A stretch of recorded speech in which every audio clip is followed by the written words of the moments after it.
A divulgação das conversas da presidente Dilma com o ex-presidente Lula foram o estopim das manifestações de ontem e hoje. Vamos ver a reportagem. As interceptações telefônicas de Lula feitas pela Polícia Federal com autorização da Justiça começaram no dia 19 de fevereiro e foram encerradas ontem. As conversas mais importantes aconteceram desde que o presidente foi levado para prestar depoimento à Polícia Federal no último dia 4. Após a condução coercitiva, o ex-presidente reclamou com Dilma Rousseff do Congresso e do Poder Judiciário. Nós temos uma Suprema Corte totalmente acovardada. Nós temos o Superior Tribunal de Justiça totalmente acovardado, um parlamento totalmente acovardado, somente nos últimos tempos é que o PT e o PCdoB começaram a acordar e começaram a brigar, sabe? Nós temos um presidente da Câmara, presidente do Senado, não sei quantos parlamentares ameaçados, sabe? E fica todo mundo no compasso de que vai acontecer um milagre e vai todo mundo se salvar. Em outra gravação, Lula diz ao ex-ministro-chefe da Casa Civil, Jacques Wagner, para ele pedir à presidente Dilma Rousseff que interfira junto à ministra do STF, Rosa Weber. Lula queria que a ministra impedisse a Operação Lava Jato de investigá-lo e mantivesse apenas a investigação que corria na Justiça de São Paulo. Ô Wagner, eu queria que você visse agora, falar com ela, já que ela está aí, falar o negócio da Rosa Weber. Tá bom. Que está na mão dela para decidir. Falou. Se homem não tem saco, quem sabe uma mulher corajosa pode fazer o que os homens não fizeram. Em conversa com o ex-ministro dos Direitos Humanos, Paulo Vanuc, Lula fala sobre um Aragão, que a Polícia Federal diz ser o atual ministro da Justiça, Eugênio Aragão. O problema é o seguinte, Paulinho, nós temos que comprar essa briga. Eu sei que é difícil, sabe? Eu, às vezes, fico pensando até que o Aragão deveria cumprir um papel de homem na cena pública. Porque o Aragão parece nosso amigo, parece, mas está sempre dizendo, olha...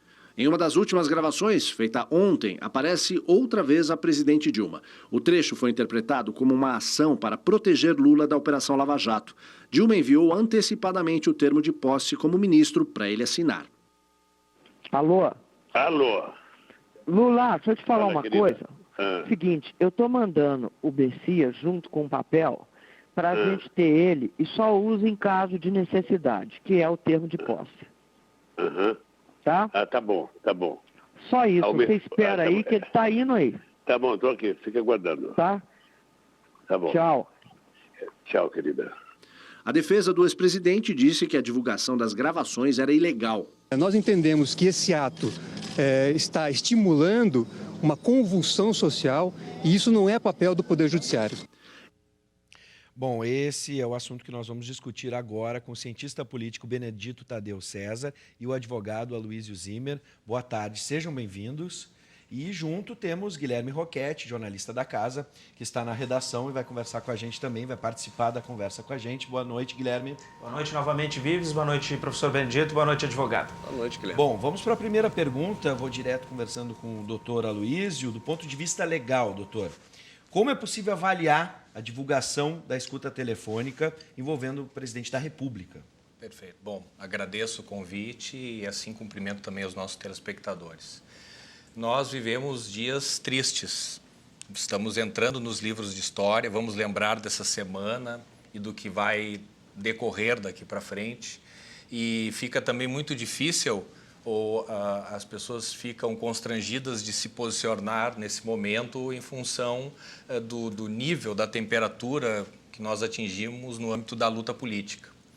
Mas eu tenho a tranquilidade, na condição de advogado e professor nas áreas que são conexas a este debate, de que nós, do mundo jurídico, temos realmente a Constituição como uma referência, a defesa do contraditório, o respeito à presunção da inocência e quanto a isso não há dúvida nenhuma. O juiz federal, o juiz Moro, em algum momento ele talvez emocionado pela pressão popular e pelo apoio popular, ultrapassou os limites da sua jurisdição. Não há dúvida que em algum momento do processo as interceptações telefônicas tornam-se algo público. Por exemplo, os advogados vão ter conhecimento dessas interceptações para construir suas teses de defesa. Agora, para que estas interceptações telefônicas tornem-se elementos do processo, e possam chegar ao conhecimento de todos, existe um filtro técnico. Por exemplo, os diálogos que não têm nenhuma relação com o que se está discutindo ou com o crime que se está investigando. Esse filtro técnico não aconteceu. O prefeito do Rio, Eduardo Paes, fazendo piadas próprias de uma relação de amizade com o ex-presidente Lula, criando para ele agora um enorme desgaste político e um debate que não tem nenhuma relação com o processo. O ex-presidente Lula teve também conversas com seu advogado, e essas conversas também não podem constar das interceptações telefônicas que aparecem no processo e depois tornam-se públicas. Então, me parece nítido que o juiz federal, dentro da sua estratégia de alcançar como objetivo, talvez por razões corretas, inclusive, como um objetivo a prisão preventiva do ex-presidente, surpreendido pela possibilidade de ele realmente tornar-se ministro, vinga-se e traz para a sociedade interceptações telefônicas no momento, inclusive, no momento em que ele, a rigor, nem tinha mais uma jurisdição completa sobre o processo. Ele sabe que, do ponto de vista técnico, ele errou. E ele pode pagar por isso? O risco de responder por isso e as consequências possíveis são mínimos. Então, na verdade, ele assumiu o risco de produzir o resultado, ele sabe o resultado que produziu e, nesse momento, frustrando até o grande desempenho que até então, na minha visão, ele tinha dentro do processo, ele acabou produzindo uma ação política. Sim. E triplicou o número de pessoas na rua, criando uma tensão dentro do país que jamais se pode esperar ou aceitar do Poder Judiciário. Agora, a gente tem que levar em consideração, professor Benedito, a gente estava falando fora do ar, enquanto ouvia as escutas, do constrangimento também político que causou, por exemplo, citando o novo ministro da Justiça, enfim. Como é que, a partir do que aconteceu, bom, agora já foi publicado, já foi divulgado. Sim. Como é que a gente pode entender o processo político e essa movimentação no Ministério, por exemplo? Não, eu acho que, Bibs, a intenção, né, o Aloysio deixou isso claro, quer dizer, a intenção do juiz Moro foi além né, da sua competência nos autos, não é isso? Foi uma intenção nitidamente política, né? E de gerar um constrangimento ao ex-presidente Lula, à presidência da República, né? Quer dizer, isso me parece extremamente grave, tá? Quer dizer, ele sabe que ele dificilmente será punido, né? Mas, enquanto cientista político, não jurista, porque não é o meu papel, né, e não queria me avorar a ele. Mas, veja, eu entendo que ele cometeu um crime de lesa pátria. Tanto, quer dizer, é um crime de espionagem. Tanto, quer dizer, você gravar uma conversa entre uma presidente da República no exercício do seu mandato, por mais contestado que ele seja, não é isso? E vazar isso, quer dizer, primeiro, fazer isso sem autorização, porque ele não tem competência para gravar uma conversa da presidência da República. Ela pode ter sido gravada num contexto, mas ela não pode ser divulgada. A questão é a divulgação. Isso? Pois é. Ele poderia ter gravado, porque ele disse que grampeou o Lula e não a presidência. Exatamente. A presidente, mas enfim, mas aí ele poderia, sabendo que era presidente, não divulgar. Exatamente. Veja, se você pega o lote de gravações que foram divulgadas, sim, a primeira delas, acho que são 16 gravações, uma coisa assim, a primeira, sim, delas, tá, começa a partir do telefone da presidência da República. Entende? O primeiro som que aparece é o som ambiente da secretária da presidência da República, dizendo assim, ela quer falar com ele, ou com o ex-presidente, qualquer coisa assim. Entende? E daí começa o som da chamada telefônica. Sim. Entende? Então, não é o telefone do ex-presidente Lula, do investigado. Mas sim, uma escuta ambiental. Uma escuta aparentemente ambiental. Entende? Quer dizer, perfeito, completamente ilegal. Isso é espionagem. Agora, a pergunta, o foco agora seria o seguinte, professor. Na medida que isso aconteceu e foi divulgado, a resposta do governo e o discurso forte da presidente, sim, isso pode, em vez de ter gerado esse constrangimento, ter unido os aliados de alguma forma? Em termos políticos, sim, unir os aliados me parece que não tem dúvida, né? Quer dizer, o discurso da presidente hoje na posse em cadeia nacional de televisão, inclusive pela Rede Globo, não é isso? Que foi quem convocou o povo às ruas, tá? Veja, o William Bonner ontem entrou ao vivo, né, na Globo News chamando a população para ir à rua. Tá? Isso fere o Código de Comunicações, inclusive isso, na plena estabilidade democrática, torno dizendo, não sou jurista, tá? Mas me parece óbvio, consta lá, né, no Código, quer dizer, incitamento da população, tá? Leva, né, está previsto lá para ser cassada a concessão. Tá? Quer dizer, então, na plenitude democrática, tá? Quer dizer, isso caberia, né, a perda da concessão. Mas o mal político está feito. Tá? Isso que foi a intenção, né, tanto da divulgação quanto da amplificação disso. Tá? O que me preocupa extremamente é o seguinte, quer dizer, nós estamos num momento de um limiar, de um rompimento, né, da normalidade institucional e democrática. Sim. Tá? Nós demoramos 50 anos para chegar a esse estágio. Eu estou pensando o seguinte, 1964, 21 anos de luta contra a ditadura e 35 pós-ditadura. Então, quer dizer, são mais de 50 anos para construir o que parecia uma aparente estabilidade democrática, uma consolidação das estruturas democráticas. Volta a estar em xeque novamente. E veja, quer dizer, você tem exatamente integrantes daquele poder que mais teria que defender a Constituição, o respeito à Constituição e está colocando ela em xeque.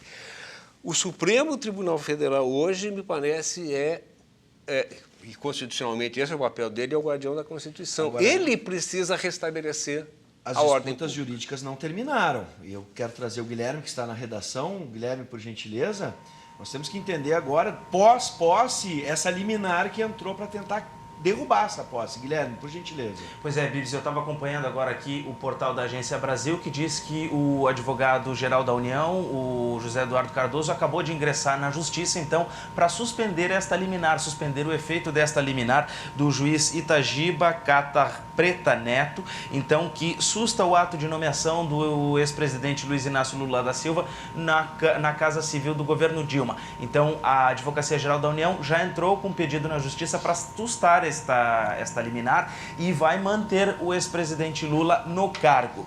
O juiz Itagiba, ele já se manifestou através de redes sociais um posicionamento político dele. A gente pode ver algumas imagens desta manifestação, né? A primeira delas mostra o juiz em um protesto contra a presidente Dilma Rousseff, participando de uma manifestação contra a presidente Dilma Rousseff, e também em uma outra imagem nós temos um posicionamento do juiz a respeito de Lula, talvez até com um certo tom de ironia, em que ele diz que o ex-presidente estaria desesperado, querendo fazer um acordo de delação premiada, mas aí talvez comece a ironia, diz que ele nunca sabe de nada. Bom, a gente tem estas, né, informações, né? O meu questionamento agora, tanto para o professor Benedito quanto para o professor Aloysio, é se um juiz de primeira instância pode buscar, né, pode entrar com uma ação, com um pedido de liminar contra alguém que já tem foro privilegiado. Porque pelo que eu estava acompanhando agora no Twitter, parece que nós tivemos até em Lajeado, eu não consegui confirmar a informação no meio da participação, tivemos também um pedido de liminar para cassar a nomeação do Lula aqui no Rio Grande do Sul. Doutor Aloysio, é possível isso? Bom, foi proposta uma ação popular. Qualquer cidadão, qualquer um de nós pode propor ação popular. O trâmite de uma ação popular, mesmo discutindo um ato de uma autoridade deste porte, é mesmo no primeiro grau.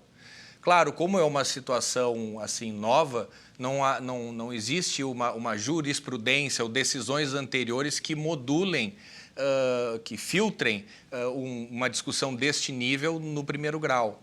E aqui, de novo, uma surpresa que o judiciário traz para o cenário da política. Conseguir uma liminar em uma ação popular, regra geral, é uma situação difícil.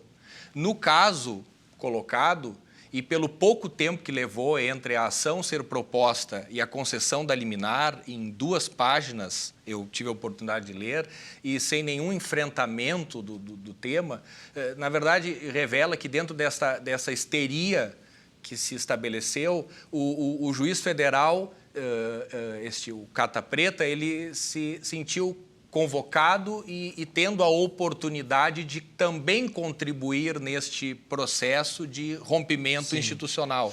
Então, ele não poderia, esta certamente foi a lógica que operou dentro dele, ele não poderia perder esta oportunidade do estrelato, da fama, do protagonismo, porque, aparentemente, existe uma vontade majoritária, pelo menos esta é a aparência, uma vontade majoritária da população brasileira que se veste de amarelo e quer a queda da presidente Dilma. Então, ele pensou, no limite da minha jurisdição, como vou perder essa oportunidade? Mas eu asseguro, na instância superior, agora vai ser avaliado isto em agravo, o tribunal vai reformar, eu tenho convicção, mas do ponto de vista da política, a situação já está consumada, quer dizer, já está consolidado o constrangimento em relação a esta vontade do governo de recomeçar. Então, as ações do judiciário quebrando paradigmas comuns, revelar interceptações telefônicas feitas horas antes, nunca aconteceu. Uma ação popular discutindo um tema deste nível, desta complexidade, com um liminar de 2 páginas e de um juiz que comprometeu-se ideologicamente com a causa dias antes. Então, este é um cenário negativo e a população, ela se ilude imaginando que ganha com isso. Se a presidente Dilma tem que ser deposta, seja pelo impeachment, seja pelo julgamento do TSE, bom, existem regras do jogo, tempos de respiração e isso é normal, sempre dizer, o tempo do jurídico não é o tempo da política. Sim. E agora o judiciário está tentando alinhar o tempo da política com o tempo jurídico. Então, os advogados, os constitucionalistas, quando perguntados, eles vão dizer isso não está correto. E o Estado que nascerá, e as regras que nascerão, e as interpretações das leis que decorrerão deste momento que nós estamos vivendo, em alguma situação específica, vai atingir o cidadão, vai se voltar contra o cidadão. Agora, professor Benedito, vamos agora para o aspecto político. O doutor Aloysio lembrou, por exemplo, o processo de impeachment. O Lula assume agora o ministério, ou deve assumir no Ministério da Casa Civil, com essa função de rearticular o governo, dar condições para o governo seguir em frente, trabalhando com a oposição e com os aliados. Como é que isso pode acontecer? O Lula vai ter esse momento para poder chegar e conversar com todo mundo e acalmar os ânimos, na medida em que o processo de impeachment está rolando e o Eduardo Cunha, o presidente da Câmara, já chamou para a semana que vem iniciar o processo. Olha, se eu pudesse fazer um apelo para a população brasileira e para os líderes políticos desse país, seria o seguinte: vamos abaixar as armas, entende? Vamos abaixar a guarda. Num momento desse, quer dizer, ou a gente depõe as armas e começa a conversar, né, ou as consequências no futuro imediato e no futuro a longo prazo serão drásticas. Né?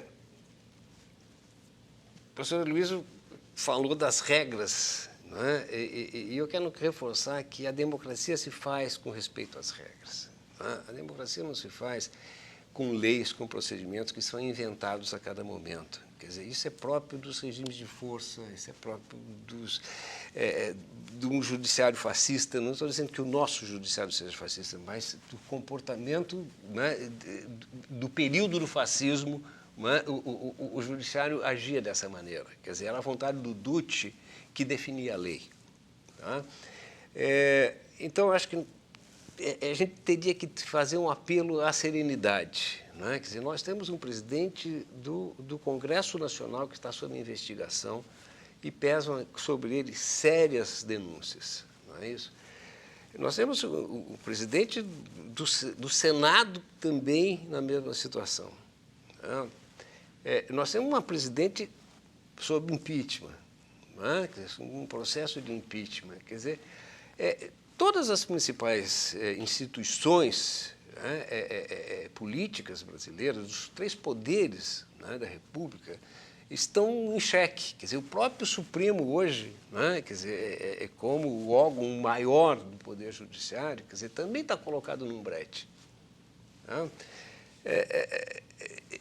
Há um dispositivo constitucional que talvez fosse um momento de ser adotado. Quer dizer, existe o Conselho da República, que nunca foi usado na nossa Constituição.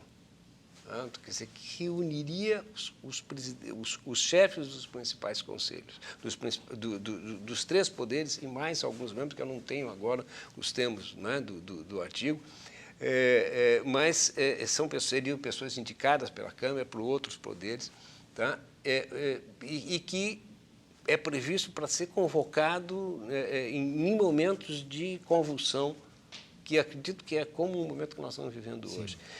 E eu acredito que o ex-presidente Lula, com a sua competência de diálogo, de negociação, veja, independente de nós gostarmos ou não do Lula, entende? Quer dizer, o Lula tem uma tradição sindical, ele é forjado na luta sindical. E mais do que o confronto das greves, o que resolve, né, a luta sindical é o diálogo, é a mesa de negociação. Não é? O Lula tem um traquejo muito grande nisso. Quer dizer, veja, diálogo e mesa de negociação não é imposição de vontade de uma parte sobre a outra. Não é? É chegar a algum termo de entendimento. Entende? Eu acho que está nos dado hoje a possibilidade, não é, se houver um desarmamento geral dos espíritos, da gente encontrar uma saída para esse impasse. E passa pelo Congresso. Passa pelo Congresso, passa, na verdade, por todos os poderes. Sim. Não é? Quer dizer, é a questão da gente serenar os ânimos, não é? E ser chamado à responsabilidade. Eu acho que os chefes de cada poder têm que, hoje, por uma questão de patriotismo, assumir a responsabilidade que está colocada na mão de cada um deles. Bom, eu quero agradecer a disponibilidade dos dois. Infelizmente, o tempo é curto e nós temos muitas coisas a discutir, mas o importante é que a discussão está sendo feita. Nós precisamos debater e esmiuçar, especialmente com especialistas como vocês. Sejam bem-vindos sempre e a gente agradece mais uma vez o convite que a Ubra TV fez e vocês atenderam. Obrigado. Muito obrigado. A gente vai fechar com o Guilherme. Convido também, né, a todos aí de casa, os nossos convidados, com as últimas informações. Guilherme Roquete, direto da redação da Ubra TV. Sim, bem rapidinho, Vives, já está no Twitter, já surgem informações de que o movimento dos caminhoneiros está chamando os profissionais da categoria para novas manifestações nas estradas contra a presidente Dilma. E a gente vê aqui atrás do meu computador uma manifestação, então, na Avenida Goethe com Mostardeiro, já tranca o trânsito na Mariante, está na tela. Há um protesto, então, na Goethe com Mostardeiro, lá no Parcão, contra a presidente Dilma e também o presidente Lula. Bibs. Muito bem, muito obrigado pelas informações, Guilherme, uma boa noite. Boa noite.